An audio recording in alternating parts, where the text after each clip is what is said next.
आज तक्षशिला के परिसर में काफी चहल पहल थी, क्योंकि कुछ प्रतिभागियों की परीक्षा होनी थी। वैसे तो तक्षशिला में हर मास सामान्य रूप से प्रवेश परीक्षाएं होती रहती थी, लेकिन आज चहल पहल ज्यादा इसलिए थी क्योंकि आज की परीक्षा सामान्य नहीं रह गई थी। आज उस छात्र की भी परीक्षा होनी थी जिसको आचार्य चाणक्य चुनकर लाए थे। परीक्षा का नियम यह था कि पहले ज्ञान से जुड़ी परीक्षा होगी और फिर उसके बाद साहस और विवेक की। लेकिन इस बार एक तीसरी परीक्षा भी जोड़ी गई थी, जिसका अंदाजा परीक्षा समिति के सदस्यों के अलावा किसी को नहीं था। चयन समिति के 5 सदस्य आकर अपने आसनों पर बैठ गए, जिसमें आचार्य गजानन भी शामिल थे। पक्षपात ना हो इसलिए इस समिति में आचार्य चाणक्य नहीं थे, क्योंकि परीक्षा देने वालों में से चंद्रगुप्त उनका उम्मीदवार था। चंद्रगुप्त को मिलाकर प्रवेश के लिए परीक्षा देने वाले कुल 8 लड़के थे। शिक्षकगण और तक्षशिला के छात्रों और सेवकों ने अपने अपने स्थान ग्रहण कर लिए। सुकेतु बनी सुकन्या और सूरजमल भी आकर एक तरफ बैठ गए। आचार्य चाणक्य भी अन्य शिक्षकों के साथ वहीं मौजूद थे।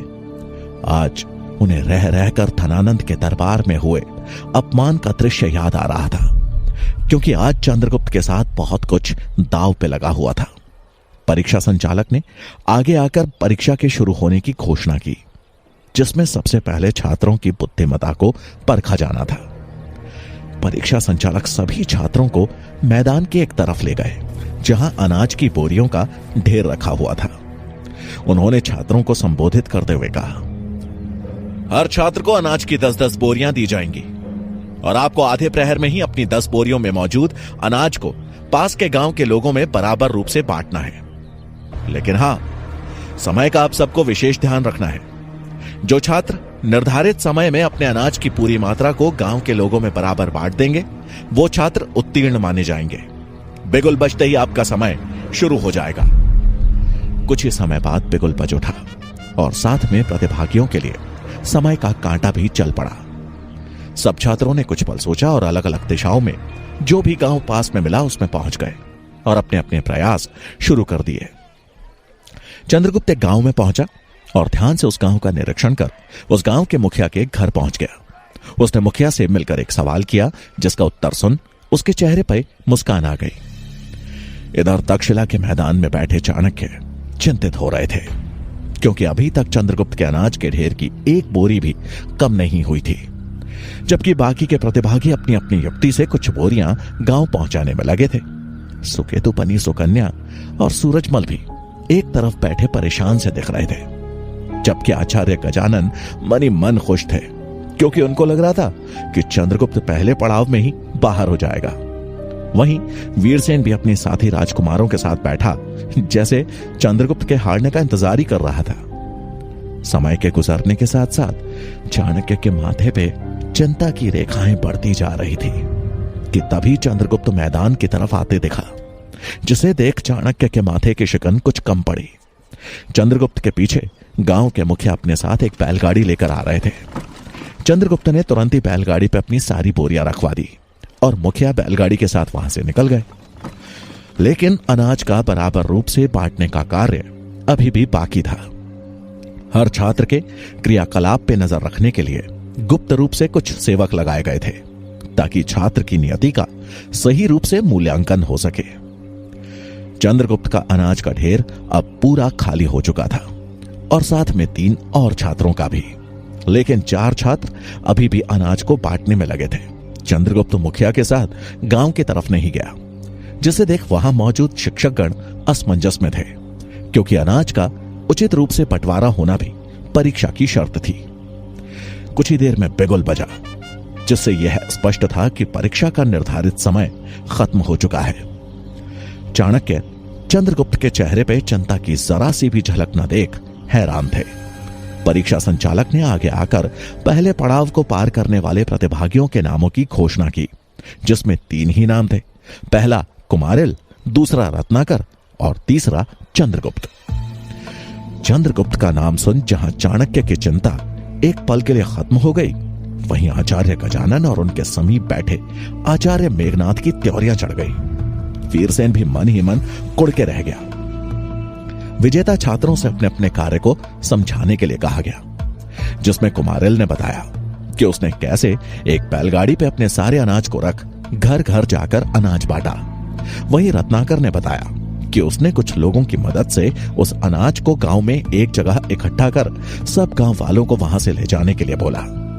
जब बारी चंद्रगुप्त की आई तो सब उसके उपाय सुनने को उत्सुक थे। चंद्रगुप्त ने अपने उपाय को समझाते हुए कहा, सबसे पहले मैंने गांव के मुखिया को खोजना शुरू किया, क्योंकि अनाज को बराबर रूप से बांटने में सबसे मददगार अगर कोई हो सकता है तो वो केवल एक ईमानदार मुखिया ही हो सकता है।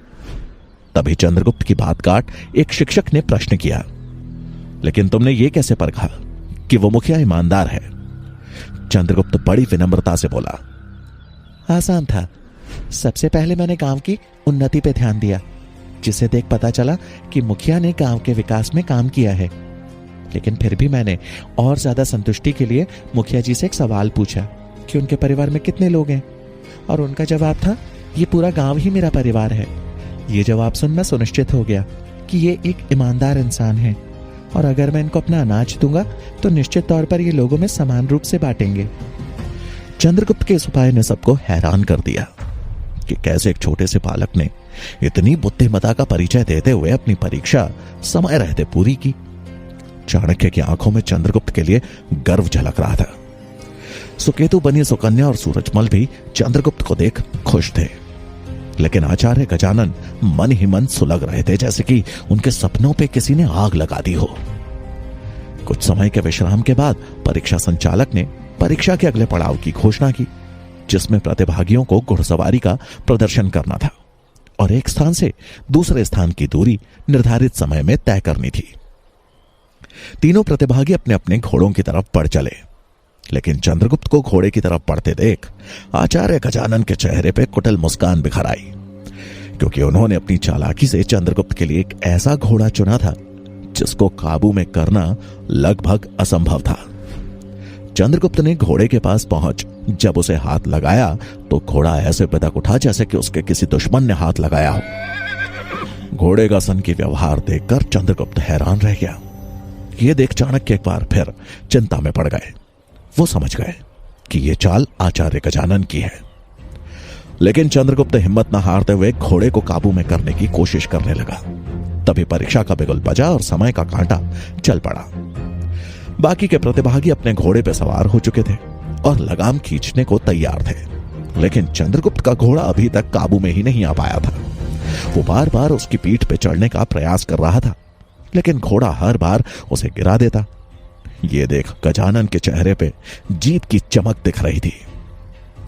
चंद्रगुप्त कुछ सोचते हुए बड़ी शांति से घोड़े के सामने जा खड़ा हुआ और उसकी आंखों में बड़ी उम्मीद के साथ देखा। चंद्रगुप्त की आंखों में पशुओं के प्रति असीम प्यार की झलक थी। वो धीमे से घोड़े के और करीब पहुंचा और उसके माथे पे बड़े प्यार से हाथ फेर दिया। चंद्रगुप्त के हाथ फेरते ही मानो उस घोड़े का जैसे सारा रोष ही खत्म हो गया। अगले ही पल चंद्रगुप्त घोड़े पे सवार था। लगाम खींच अब वो भी बाकी प्रतिभागियों के पीछे चल पड़ा। ये देख गजानन ने चिढ़ते हुए अपनी मुट्ठी भींच ली। समय भाग रहा था और चंद्रगुप्त बाकियों से काफी पीछे था। उसने अपने पैर से घोड़े के पेट पे हल्का सा स्पर्श किया और घोड़ा हवा की गति से दौड़ने लगा। कुछ ही पलों में चंद्रगुप्त रत्नाकर के घोड़े के बराबर में आ पहुंचा। ये देख आचार्य गजानन परेशान हो उठे, क्योंकि उनका दाव उल्टा पड़ने लगा था। चाणक्य, सुकन्या और सूरजमल के चेहरे फिर से खिल गए। अपने घोड़े को भगाते हुए चंद्रगुप्त ने देखा कि रत्नाकर अपने घोड़े की गति को बढ़ाने के लिए बार बार उसके पेट पे पैर से चोट कर रहा था। इस बार जब रत्नाकर ने घोड़े के पेट पे जैसे ही वार किया तो घोड़ा अपना धैर्य खो बैठा और साथ में संतुलन भी। चंद्रगुप्त समझ गया कि अब रत्नाकर की जान पे संकट आ सकता है, क्योंकि घोड़ा उसे कभी भी गिरा सकता था, और अगले पल ऐसा हो गया। रत्नाकर ने गुस्से में आते हुए एक बार फिर से घोड़े को चोट की, जिससे घोड़ा बिदक उठा। रत्नाकर को एक जोर का झटका लगा और वो अपना संतुलन खो बैठा।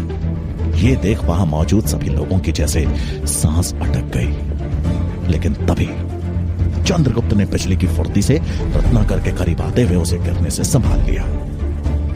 रत्नाकर तो बच गया, लेकिन उसका घोड़ा वहां से भाग खड़ा हुआ। चंद्रगुप्त ने रत्नाकर को बचाने के लिए अपने घोड़े की गति पे विराम लगा दिया था, जिसके साथ ही उसके जीतने की उम्मीद पे भी विराम लग गया था। ये देख चाणक्य के मुख में निराशा के बादल छा गए, लेकिन गजानन और मेघनाथ के चेहरे जीत से खिल उठे। सुकेतु बनी सुकन्या की आंखों में आंसू छलक आए। परीक्षा संचालक ने कुमारिल के विजय होने की घोषणा की, लेकिन तभी कुलपति अपने स्थान से खड़े होकर बोले,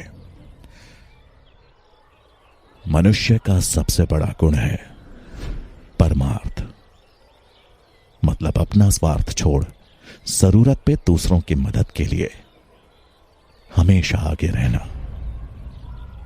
तक्षशिला में शिक्षा का आधार भी यही है, और इस गुण को चंद्रगुप्त ने रत्नाकर की जान बचाकर बखूबी प्रदर्शित किया है।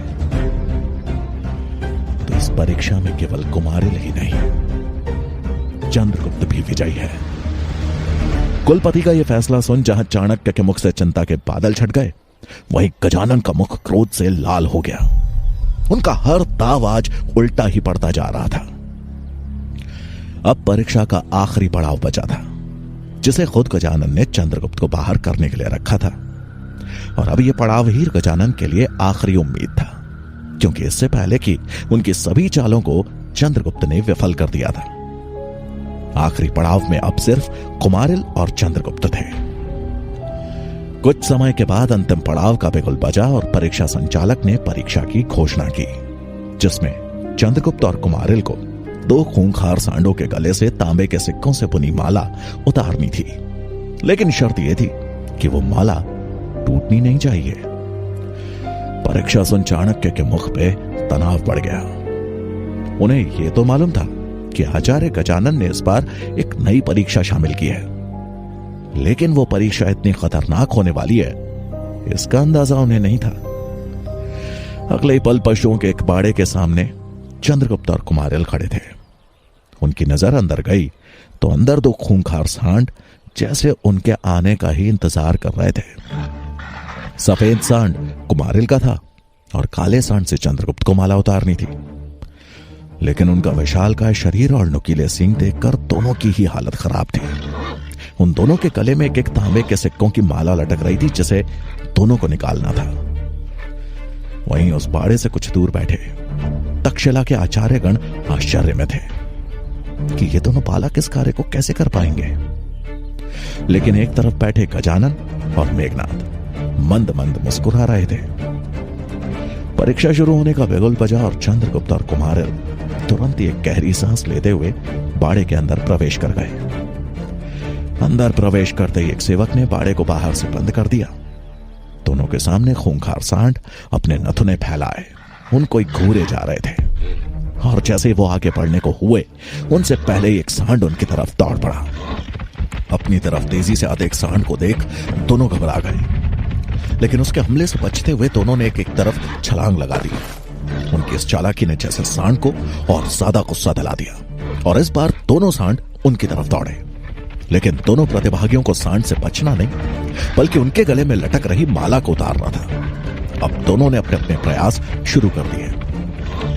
तभी चंद्रगुप्त ने ध्यान दिया कि उसके वाले यानी काले सांड के गले पे जो माला लटकी है, वो इतनी कसी हुई थी कि उसको निकालना लगभग असंभव था, जबकि सफेद सांड के गले में लटक रही माला को आसानी से निकाला जा सकता था।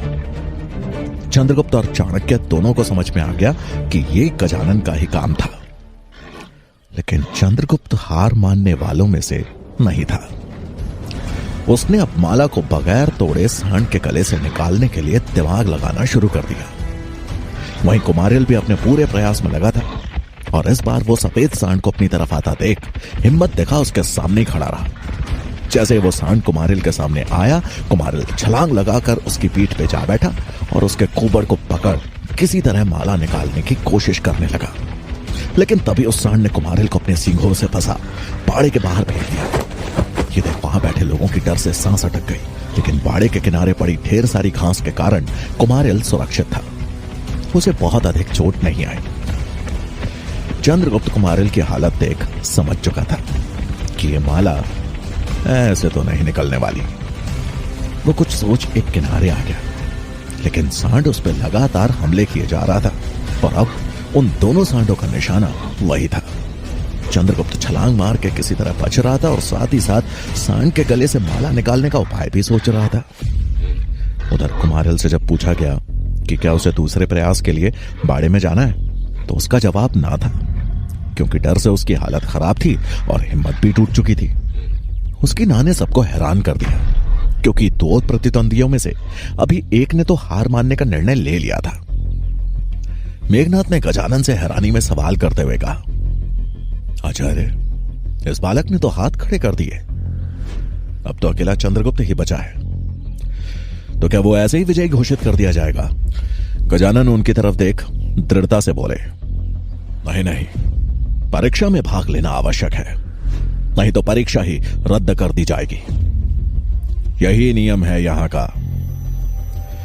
चंद्रगुप्त को अगर प्रवेश लेना है तो सांड के गले से माला निकालनी ही पड़ेगी। यह सुन मेघनाथ ने कुटिल मुस्कान के साथ कहा, और वो माला कभी निकल नहीं सकती। आपकी चालाकी की दाद देनी होगी आचार्य गजानन। दोनों मुस्कुराते हुए पहाड़े की तरफ देखने लगे, जहां चंद्रगुप्त अभी भी डटा हुआ था और हार मानने के लिए तैयार नहीं था। अब उसके सामने दो दो खूंखार सांड थे। तभी चंद्रगुप्त के दिमाग में एक विचार कौंधा और उसकी नजर इधर उधर कुछ तलाशने लगी। ठीक उसी समय एक सांड अपने सींग आगे किए तेजी से उसकी तरफ बढ़ा, लेकिन चंद्रगुप्त फुर्ती से छलांग मार बाड़े के बाहर आ गया और उसे जिसकी तलाश थी वो दिख गया।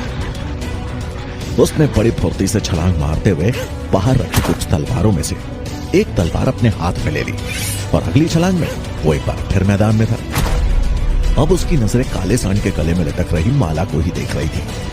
उसने एक क्षण के लिए एक गहरी सांस ली और फिर उस सांड को जोर से ललकारा। जैसे ही वो सांड गुस्से में उसकी तरफ बढ़ा, चंद्रगुप्त उछलकर लकड़ियों के बने उस पहाड़े के ऊपर जा पहुंचा और पार कर रहे उस सांड के सींग उन लकड़ियों के गट्ठों के बीच जा फंसे।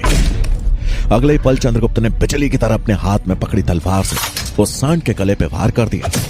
वार इतना घातक और दमदार था कि उस सांड का गला कट के नीचे जमीन पे गिर गया और वो माला चंद्रगुप्त के हाथ में आ गई। ये देख सब हैरान रह गए। आचार्य गजानन के आखिरी वार को भी चंद्रगुप्त ने अपनी बुद्धिमानी और साहस से विफल कर दिया था। चाणक्य के चेहरे पे हल्की मुस्कान उभर आई। आखिर में उनकी इतनी लंबे समय की मेहनत आज सफल हो चुकी थी। सुकेतुपनी सुकन्या और सूरजमल दोनों खुशी से खड़े हो ताली बजाने लगे। चंद्रगुप्त ने आज वो कर दिखाया था जो शायद ही इस उम्र का कोई बालक कर पाए। तुरंत ही चंद्रगुप्त के विजयी होने की घोषणा कर दी गई और तक्षशिला में उसका प्रवेश निर्धारित हो गया। जहां एक तरफ चंद्रगुप्त का तक्षशिला में प्रवेश सुनिश्चित होना चाणक्य के लिए एक बड़ी जीत थी, वहीं मगध की राजधानी पाटलिपुत्र में कुछ ऐसा घटित होने वाला था जो चाणक्य के हित में नहीं था। मगध के राज दरबार में आज एक घोर मंत्रणा चल रही थी। राज्य की सुरक्षा व्यवस्था को लेकर रक्षा मंत्री शक्टार अपनी कुछ नई योजनाएं राजा धनानंद के सामने रख रहे थे। दरबार में बाकी मंत्रियों के साथ महामंत्री शंभुनाथ भी मौजूद थे, लेकिन महामंत्री अमात्य का कोई अता पता नहीं था। उनका इस महत्वपूर्ण समय पे गायब होना शंभुनाथ को चिंतित कर रहा था। उनके मन में कई नकारात्मक विचार उमड़ रहे थे, क्योंकि पहले कभी ऐसा नहीं हुआ था कि इतने महत्वपूर्ण मुद्दे पे विचार विमर्श के दौरान अमात्य दरबार से गायब हों। मंत्री शक्टार राजा को संबोधित करते हुए बोले, महाराज, मगध पर बाहरी खतरे को देख मेरा एक प्रस्ताव है। अगर आपका आदेश हो तो मगध की सीमा पे हम कुछ गुप्त सैनिक रख सकते हैं, जो सीमा में प्रवेश करने वाले लोगों पे एक आम नागरिक बनकर अपनी पैनी नजर रख सके। इससे हमारी सुरक्षा व्यवस्था और दृढ़ हो सकती है, क्योंकि महाराज, मगध जैसे जैसे अपनी सीमा का विस्तार कर रहा है, उसकी तरफ बाहरी खतरे का संकट भी बढ़ता जा रहा है। बाहरी संकट के लिए सीमा विस्तार को दोषी ठहराना उचित नहीं है मंत्री शक्टार। उसे तो आंतरिक आमंत्रण मिला हुआ है। अमात्य की आवाज पूरे दरबार में गूंजी, जिसे सुन वहां मौजूद सभी मंत्रीगण अचंभित हो गए। मंत्री शंभुनाथ भी यह सुन चौंक से गए। मंत्री शक्टार पीछे मुड़े तो सामने अमात्य खड़े थे। उन्होंने अभी अभी दरबार में प्रवेश किया था। उनके हाथ में एक पत्र था। अमात्य के चेहरे पे जीत की चमक थी, जैसे किसी बड़े युद्ध में विजय प्राप्त कर लौटे हों। शक्तार ने हैरानी में पूछा, मैं कुछ समझा नहीं महामंत्री जी, आप कहना क्या चाहते हैं? अमात्य ने आगे आकर राजा धनानंद का अभिवादन किया और फिर शक्तार की तरफ देखते हुए बोले, मैं कहने वाला कौन होता हूं? जो भी कहेगा ये निमंत्रण पत्र कहेगा। और ये बोलते हुए उन्होंने हाथ में पकड़ा हुआ पत्र आगे बढ़ राजा धनानंद को पकड़ा दिया। राजा धनानंद भी हैरान थे कि आखिर अमात्य आज कौन सा सच उजागर करने वाले थे। अमात्य का चेहरा देख शंभुनाथ मन ही मन घबराने लगे। उन्हें समझ में आने लगा था कि अमात्य जरूर कोई नई बाजी सोच के आए हैं, और वो हो ना हो ये बाजी उनके या फिर शक्तार के खिलाफ ही होगी। धनानंद ने वो पत्र खोला और पढ़ना शुरू किया। उस पत्र में सिकंदर के दूत ने मंत्री शक्तार को भोजन के लिए आमंत्रित किया था और नीचे यूनानी मोहर चमक रही थी। सामने कुटिल मुस्कान लिया अमात्य बोले, महाराज, रक्षा मंत्री ही हमारे राज्य की सुरक्षा पे संकट बन मंडरा रहे हैं। ये सुन वहीं पास खड़े शक्तार के होश उड़ गए। उन्हें अंदर ही अंदर समझ आ गया कि अमात्य ने जरूर कोई बड़ी चाल चली है। पीछे बैठे शंभुनाथ भी अचंभित थे और चिंता की रेखाएं उनके माथे पे उभरने लगी थी।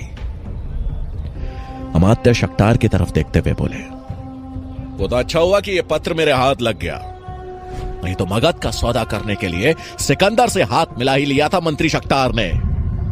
ये क्या कह रहे हैं महामंत्री जी आप? भला मैं और अपने मगध का सौदा? आप मेरी निष्ठा पे सवाल खड़े कर रहे हैं। मंत्री शक्तार ने अपने बचाव में भड़कते हुए कहा। तभी राजा धनानंद ने उनकी बातों को काटते हुए कठोर स्वर में पूछा, महामंत्री जी, आपको यह पत्र कहां से प्राप्त हुआ? अमात्य ने उत्तर देते हुए कहा, महाराज, मंत्री शक्तार के कक्ष से।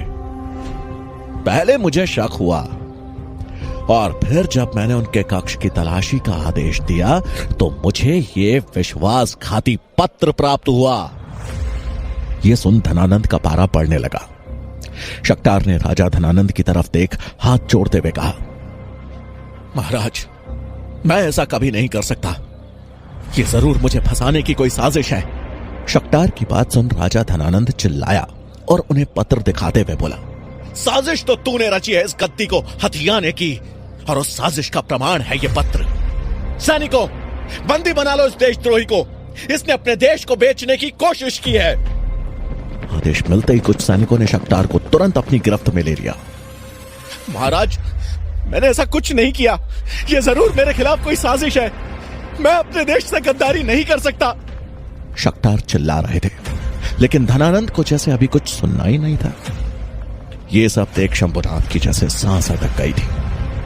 वो समझ चुके थे कि अमात्य शक्तार के खिलाफ बहुत बड़ा दांव खेल गए हैं। लेकर जाओ उस देशद्रोही को और काल कोठरी में डाल दो, धनानंद ने गुस्से में चिल्लाते हुए कहा। सैनिक तुरंत ही शक्तार को घसीटते हुए दरबार से बाहर निकल गए। शक्तार अमात्य की गहरी साजिश का शिकार बन चुके थे, जिसका बीज उनके दिमाग में उस वैश्या ने बोया था। अमात्य के चेहरे पर एक विजयी मुस्कान थी और अब उनके निशाने पर मंत्री शंभुनाथ थे।